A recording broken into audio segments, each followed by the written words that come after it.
Salam para sahabat. Tema video kita kali ini adalah tentang dosa sakrilegi. Pernah dengar gak?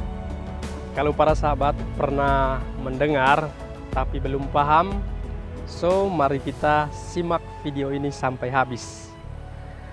Dosa sakrilegi itu ialah dosa yang menajiskan, yaitu tidak menghormati sakramen-sakramen atau tindakan yang tidak menghormati liturgi, atau juga tidak menghormati benda-benda kudus atau benda-benda suci yang telah ditabiskan.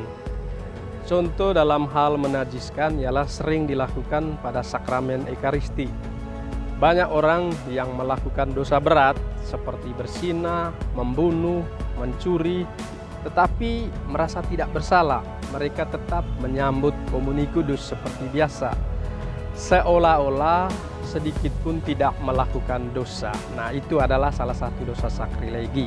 Termasuk orang yang kumpul kebo, yang diam-diam pergi ikut komuni saat misa, itu juga termasuk dalam dosa sakrilegi, yaitu dosa berat, karena tidak menghormati tubuh Kristus yang Maha Kudus.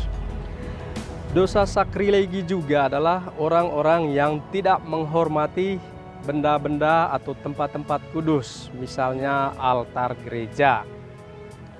Altar dan gereja bukanlah tempat untuk minum atau bercerita, mengobrol, merokok, dan hal-hal yang lainnya. Itu semua tindakan yang tidak menghormati barang-barang kudus yang telah ditabiskan oleh Tuhan. Nah, dosa sakrilegi juga saat ada misa kita sibuk mengobrol, main HP, dan pada saat menerima komuni kudus kita juga ikut menerima, padahal kita tidak mempersiapkan diri dengan layak dan sepantasnya.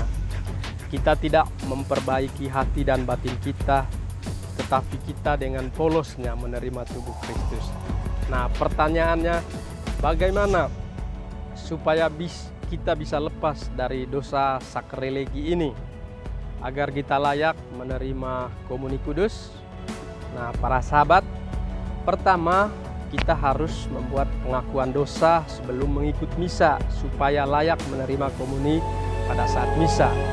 Itu prakteknya tergantung kepada paroki kita masing-masing. Dan sakramen tobat biasanya dilakukan pada setiap hari Sabtu. Itu tergantung kepada paroki kita juga, para sahabat. Tapi intinya kita harus mengaku dosa kalau kita merasa diri memiliki dosa berat, agar kita layak dan pantas untuk menerima komuni kudus. Kemudian bagi teman-teman kita yang mungkin kumpul kebo yang belum menikah, apakah mereka juga harus mengaku dosa pada saat menerima komuni?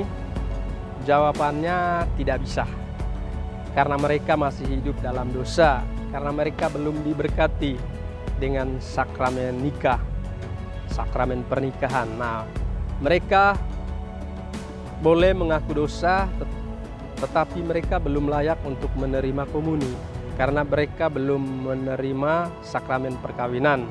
Jadi agar mereka layak dan pantas, terlebih dahulu mereka harus menerima sakramen perkawinan, kemudian mengaku dosa, barulah mereka layak dan pantas untuk menerima komuni kudus. Nah, para sahabat, itulah video mengenai tentang dosa sakrilegi kali ini. Dan yang tidak boleh kita lupakan, kita juga harus menghormati para imam, romo. Kita tidak boleh berbuat kasar kepada mereka, karena mereka telah dipilih Tuhan menjadi imam kita di dalam gereja.